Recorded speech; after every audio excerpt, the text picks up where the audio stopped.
Good afternoon, friends, and thank you very much for being here this afternoon for our regular interaction.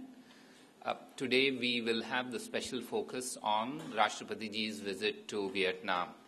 As you are all aware, Rashtrapati Ji will be visiting Vietnam from 14th to 17th of this month. We have here with us Secretary East, Mr. Anil Wadhwa, who will brief us on that important visit.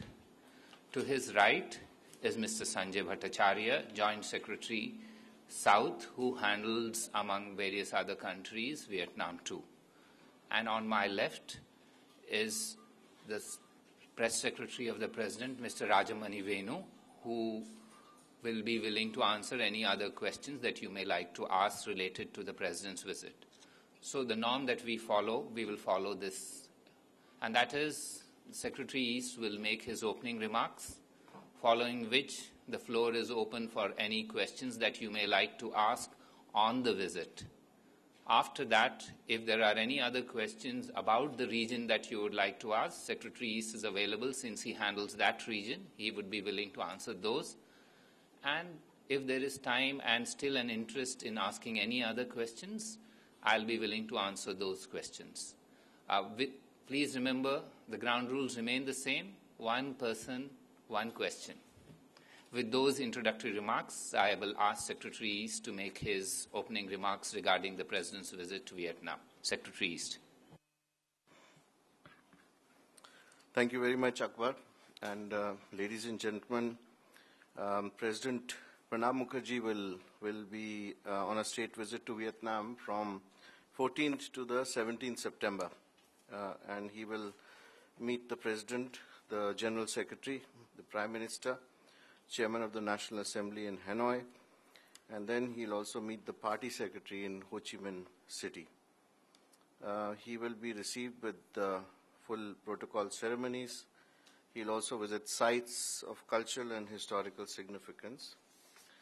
This visit is taking place following the successful Year of Friendship in 2012. That's the 40th anniversary of our diplomatic relations with Vietnam, and also the 5th anniversary of our strategic partnership with them. The ASEAN-India Commemorative Summit in 2012, and also the visit of the General Secretary of the Vietnam Communist Party, which happened in 2013. So it will provide an opportunity to review our relations and also deepen our strategic partnership. We have a tradition of frequent high-level exchanges, which has contributed to a very good momentum, a steady momentum in our bilateral relations. And if you recall, the recent exchanges include the visits by our President, which happened in 2008, the Prime Minister in 2010, then the India-ASEAN Summit, followed that, the Speaker of the Lok Sabha in 2011, Vice President in 2013, and the External Affairs Minister in 2014, which is just about a month ago. And the Vietnamese Vice President also came here in 2009. From their side, the Chairman of the National Assembly was here in 2010, the President was here in 2011, and the Prime Minister in 2012 for the ASEAN-India Commemorative Summit. And then the General Secretary was here in 2013. So our bilateral relations were elevated to a strategic partnership in 2007 with Vietnam. The institutional architecture is based on the Joint Declaration on Strategic Partnership, key dialogues which are led by Joint Commission and also at the External Affairs Minister, and from their side the Foreign Minister or Deputy Prime Minister level. Also sectoral dialogues and key agreements have been signed. For example, the Bilateral Investment Protection Agreement, which was signed in 1997, Double Taxation Avoidance Agreement earlier than that in 1994. We have an MOU on security cooperation, which was signed in 2008, another MOU on defense cooperation signed in 2009, extradition treaty of 2011, transfer of sentenced prisoners in 2013, an MOU on cooperation in hydrocarbons in 2011 and also in 2013, and an India-ASEAN FTA in goods, which they signed with the rest of the ASEAN countries in 2009, and now also an investment in services, which is going to be finalized at the end of the year. So this partnership with Vietnam is characterized by very close relations and high degree of trust. Vietnam is a key partner in our enhanced Look East policy. Our priorities in bilateral relations include expanding our trade and investment engagement, securing our energy resources, integrating with ASEAN, and also leveraging interactions in regional and international fora. Vietnam shares these objectives with us. We have very close cooperation with Vietnam in ASEAN, in ARF, in ADMM+, in the East Asia Summit, in the United Nations, etc. And Vietnam will be our next country coordinator in ASEAN and will thus play a key role in our integration, further integration with ASEAN. Vietnam supports India's candidature for a permanent membership of an expanded United Nations Security Council, and it has signed the G4 draft resolution, which we had floated with other countries, as you know. And we have agreed on reciprocal support for Vietnam's candidature for a non-permanent membership in the United Nations Security Council for 2020 and 21, and for our own candidature for 2021-22. The security and defense cooperation is strong. Vietnam has been helpful in cooperation in countering terrorism and transnational crimes, and we have provided assistance in modernization of Vietnamese police force. Our defense cooperation focuses on training, on high-level exchanges, and also ship visits. And we are discussing modalities for a $100 million line of US dollars, 100 million line of credit.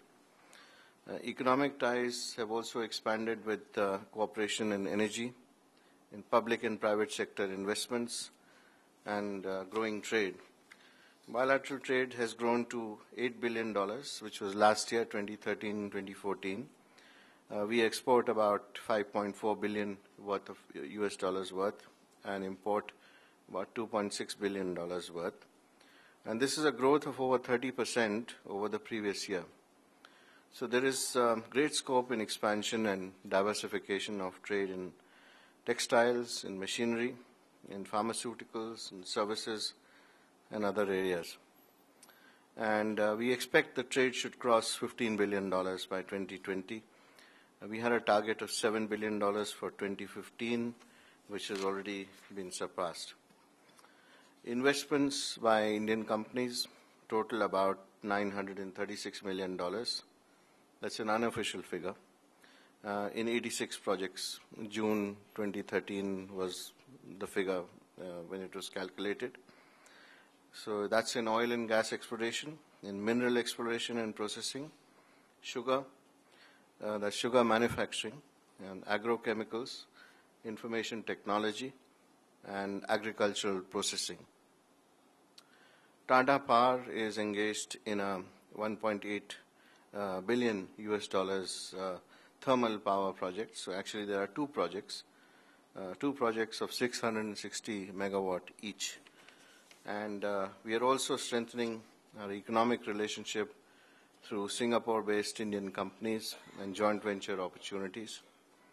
We have strong functional cooperation in agriculture, in fisheries, in science and technology, and space, with several projects which are on the anvil. So if you take a total, India has extended 18 lines of credit so far to Vietnam, which total 184 million US dollars for infrastructure projects. And India has also agreed to earmark $100 million as buyer's credit under the National Export Insurance Account. We've set up a Vietnam-India Advanced Resource Center in information technology in Hanoi, Vietnam-India Entrepreneurship Development Center, Vietnam-India English Language Training Center under the Initiative for ASEAN Integration. We're also setting up a high-performance computing facility, which is the Indira Gandhi High-Tech Cyber Forensic Laboratory, and an IPSA project for rice seed production. So there are proposals to set up new centers also for information technology and English language training, for software development, satellite tracking and telemetry center, and image processing facility, and also an IBSA e-learning project for medical training. Connectivity and people-to-people contacts are a priority with Vietnam.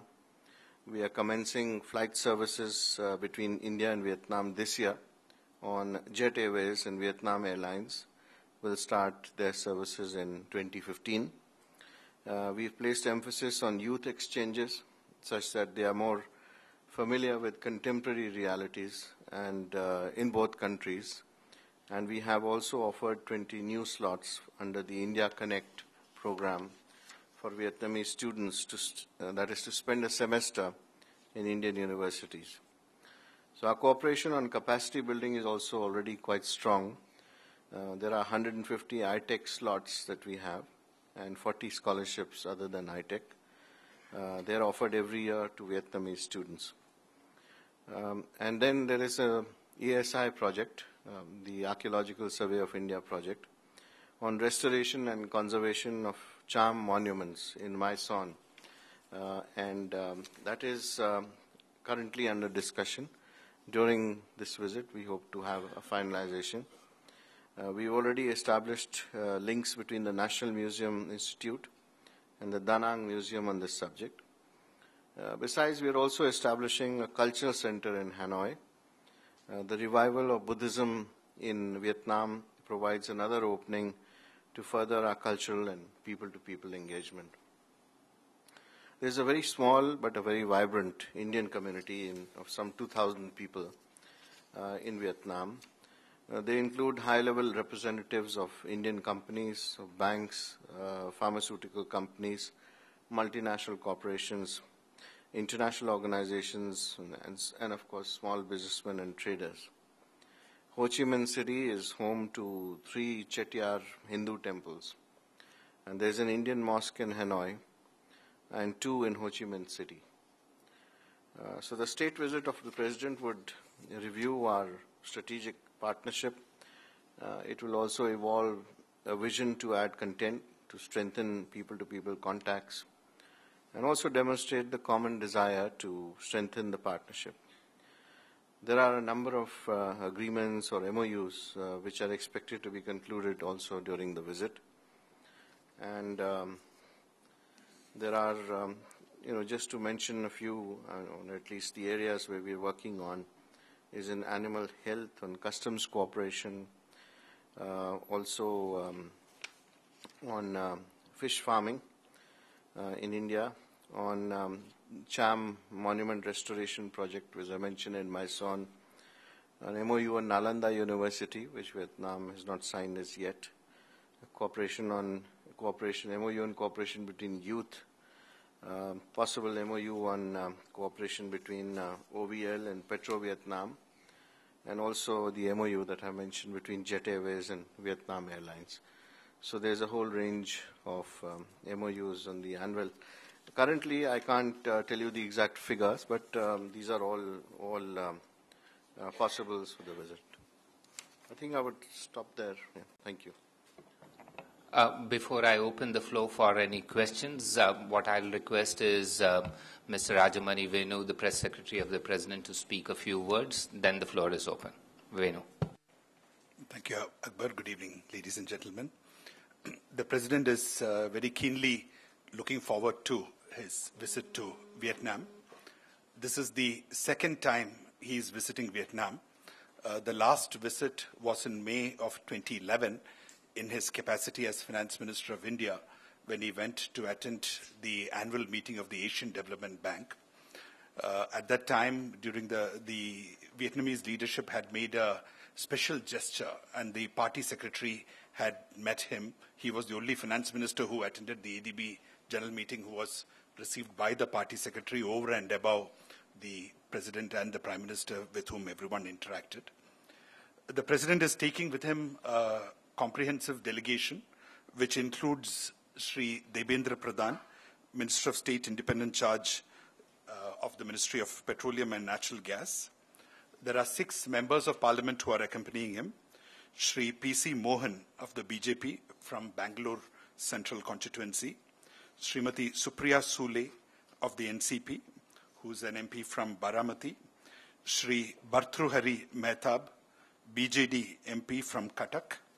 Shri Parvesh Sahib Singh, BJP MP from West Delhi. Professor K.V. Thomas from Ernakulam, Kerala of the Indian National Congress. And Dr. Punnaswamy Venugopal, who is from the Tiruvallur constituency of Tamil Nadu and who belongs to the AIADMK party. The President, since assuming office, received 3 major delegations from Vietnam. The first one was the chairman of the Vietnam Fatherland Front. After that, he received the party secretary of the Ho Chi Minh City, and who is also a member of the Politburo in March 2013, and the party secretary of the Communist Party of Vietnam in November of 2013. The President believes that there are strong emotional links which tie the people of India and the people of Vietnam together. There is a strong historical connection with Buddhism as its main underpinning. There is a very close political relationship with a rapidly expanding relationship in the field of defense and security, and also a strong economic partnership which is rapidly growing and which holds great potential for the future. He looks forward to this visit, contributing to take the relationship to new heights. Thank you. Before I open the floor, I think I'll ask secretaries to make a few more comments before we open the floor. I just wanted to add one more important point here, and that is that the President is going to gift sapling of the holy Bodhi tree to Vietnam during this visit. And it's going to be a sapling which is going to be planted along with the President of Vietnam and will be placed in the presidential palace. And the Vietnamese side is eagerly looking forward to this sapling. And before this, we have gifted a similar sapling to Thailand and also to Korea. And in both places, it's been greatly appreciated. Thank you.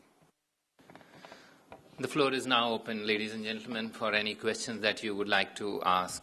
Yes, Homa? Sir, will you please give more details about the OVL and Petro Vietnam?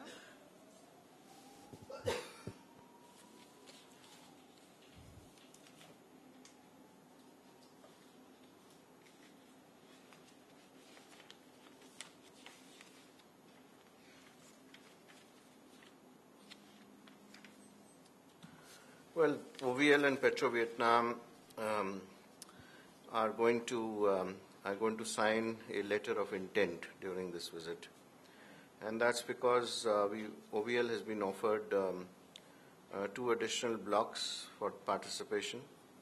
And as you recall, Petro Vietnam had offered some blocks earlier in offshore areas of Vietnam. Subsequently, these 2 blocks have also been offered. And currently, the feasibility study is going on at the moment. And after that, we will be able to, on the OVL side, indicate to Petro Vietnam whether these additional blocks will also be taken up for exploration.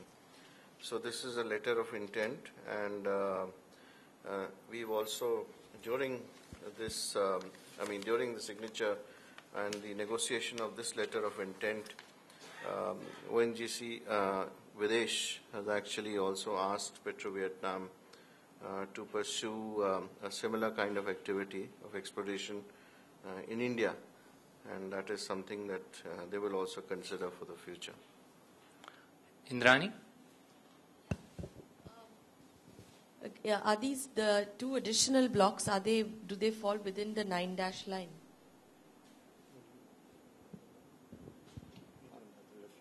We don't have the location with us right now, and we will we'll have to know, the location at a later date. Yeah. No. Yes, sir. Just a minute. He'll get the mic. Is there any OVL any stake in the Vietnam petrol? Or Does OVL have a stake in Petro Vietnam?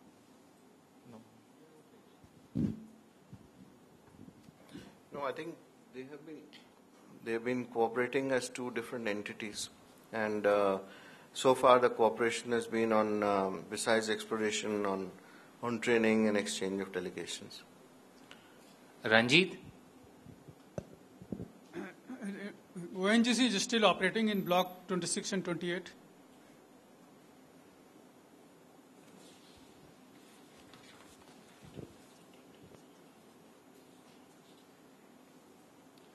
I'm afraid that question I cannot answer at the moment because I don't have that information with me right now. But if you want, we can give you that information later. Yeah, we will circulate it to you. Yes, sir. Just a minute. So, sir, is it a coincidence or it is a concerted effort that the Chinese president visit in India and India's president visit to Vietnam? Both are communist countries.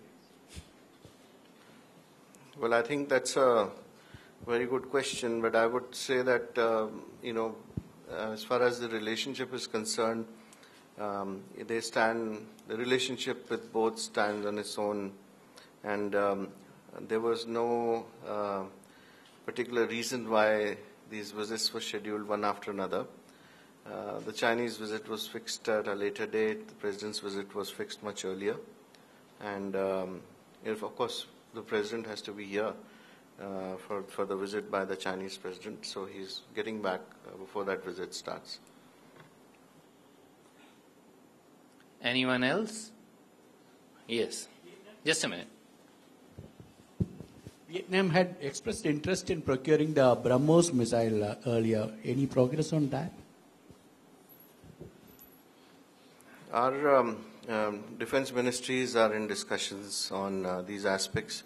I don't think I can go into these aspects here at this point. Thank you. Yes, Gautam?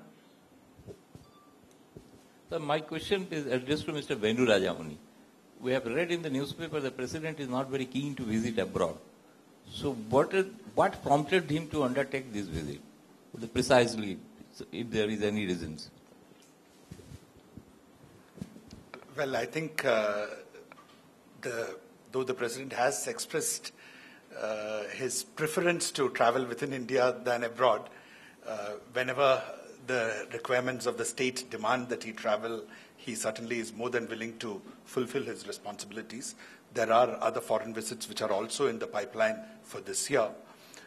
In the case of Vietnam, I think, as I already mentioned, the president feels it's a very special country, it's a very important country, it's a close friend, and it's a country whose people and the people of India share a very strong emotional bond. He has remarked that there is hardly anyone in India who would not have sympathized and shown solidarity to the Vietnamese people in their struggle for freedom and for liberation. Anyone else on these? Yes. Dr. Suman. Sir, many of the ASEAN countries feel that India has lots of opportunity in many of the ASEAN nations, but India is going very slow. So can you give me an assurance that this is the visit to ensure that India is going more speedily in those regions? Well, it certainly is, certainly will reinforce that feeling that India is sincere and is ready to engage more with ASEAN. I think we signaled that some years ago, and the summit meeting that was held in 2012, the end of 2012, was actually a turning point in that respect, where most of the ASEAN countries wanted a higher level of engagement. The number of projects that have started and the 26 sectoral dialogues with ASEAN are itself a proof that almost every important ministry in India is engaged in talking to their counterparts in the ASEAN countries. But more important is the signature of the ASEAN-India Free Trade Agreement. And as you know, by the end of this year, we would have completed the process, especially when the summit is approaching. And after that, that integration would be complete in terms of the attempts that we made in trade and investment, and also in starting these 3 different funds that we have. One for the bilateral India-ASEAN fund of $50 million with projects, then the green fund of $5 million, which is also operational, and the science and technology fund of $5 million. Besides that, there are some quick impact projects which have also been starting last year. And the connectivity issues which have come up, in a much larger focus right now. So it's not just a question of connecting by air, but also by land and by sea. Thank you. Anyone else? If not on this, anyone else would like to ask anything else on any other issue? Snehesh? Just. So not connected to the region, but so any update on the Indian national who is missing in Pakistan, Nehal Hamid Ansari? Yeah. Well, the story of Hamid Nehal Ansari is a sad story because it's the story of a young man who has been missing for 2 years. He disappeared sometime in November 2012. And his parents in general, but his mother in particular, has been leaving no stone unturned to find out about his where he is. The last that the parents know was that he went to Afghanistan on a tourist visa in 2012 November. He then was to come back by about mid-November, and then he disappeared. Subsequently, when his parents went through the social media account that he was having, it was found that he seemed to have exchanged a lot of messages with a Pakistani girl. And the parents believe that he had crossed from Afghanistan into Pakistan. As you perhaps are aware, there have been recent reports of his mother moving a Peshawar High Court and asking him to be produced in court. The matter is in court. His parents have been repeatedly in touch with the Ministry of External Affairs on several occasions, and I can tell you that we have written to the Pakistani authorities more than 15 times asking for his whereabouts. However, we have not received any response from them about his being in Pakistan. We do hope that the court that is seized of the matter will be helpful in this regard, because it is a tale of parents wanting to know the whereabouts of their son, and the parents have been trying for the last 2 years, and we wish them all success in this. We will assist them in any manner that we can within the constraints of our bilateral relationship with Pakistan. You finished? Yes, Naz. The External Affairs Minister is attending the SCO summit today, and India has also applied for permanent membership of the organization. Could you give some update on what happened there? I do not have a readout because I'm here with you. Unfortunately, I'm not there. But that said, I can confirm to you that while in the past we have been functioning as an observer of the SCO, we have formally applied for SCO membership. It is now for the SCO to take that decision and let us know. We stand ready to assume greater responsibility within the context of the SCO. we will let you know once the outcome of the SCO summit this year is available of where we stand on that. But it is our expectation that we will be able to contribute to the SCO in a better capacity once the SCO opens up its membership to others. Yes, Nilova?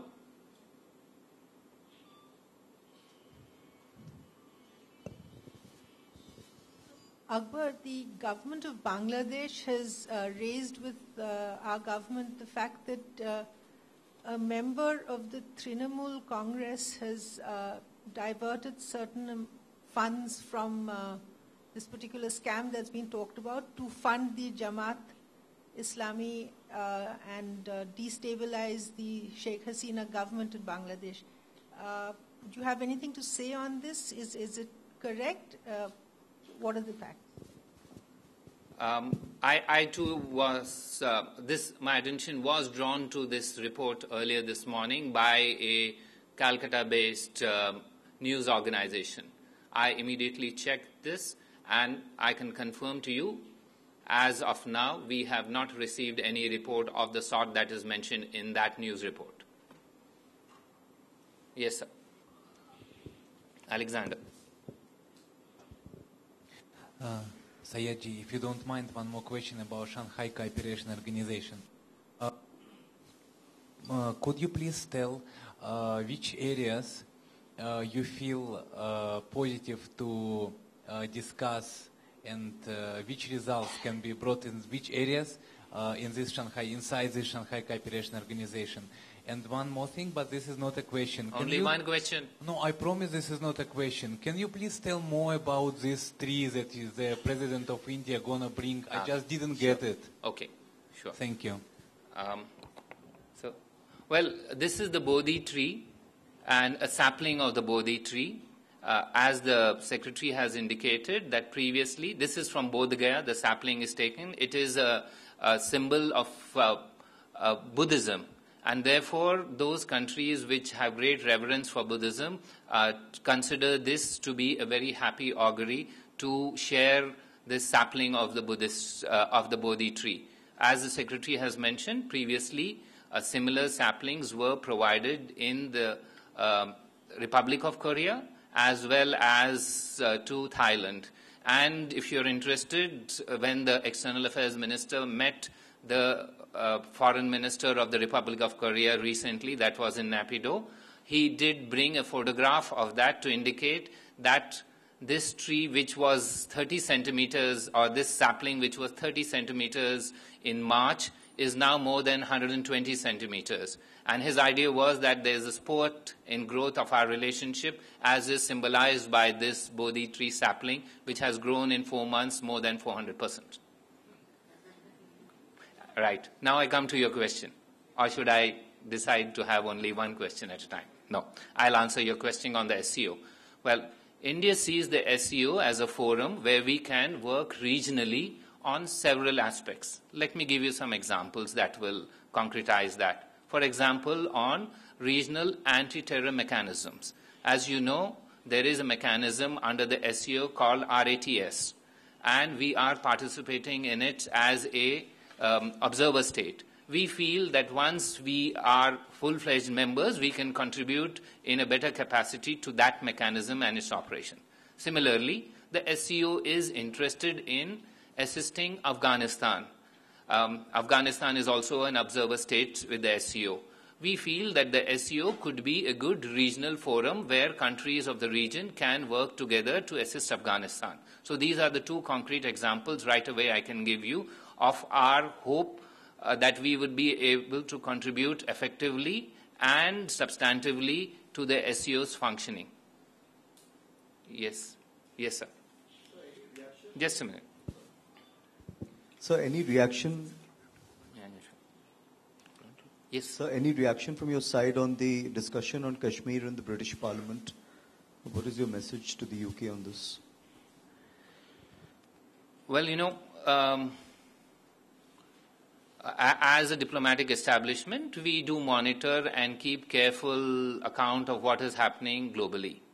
But that said, we also would like to make it very clear that gone are the days when a group of disparate individuals would decide the destinies of countries far away from their shores. As far as India is concerned, we are confident that our issues related to us and our destinies will be decided by us and not elsewhere. Therefore, we have refrained from commenting on disparate individuals who may want to articulate their views on matters which we consider to be internal to us. If there are no further... Yes, Vishal, last question. So the government has not opposed the Italian Marine being taken to Italy for treatment.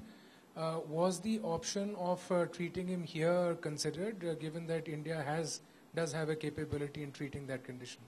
Vishal, we've articulated it very clearly on humanitarian grounds. We have not opposed that request by the Italian Marines, which was supported by an affidavit by their ambassador that he would return within 4 months.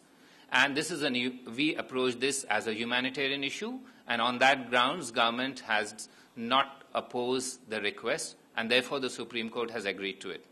Thank you very much. With that, we come to the end of this discussion. Thank you.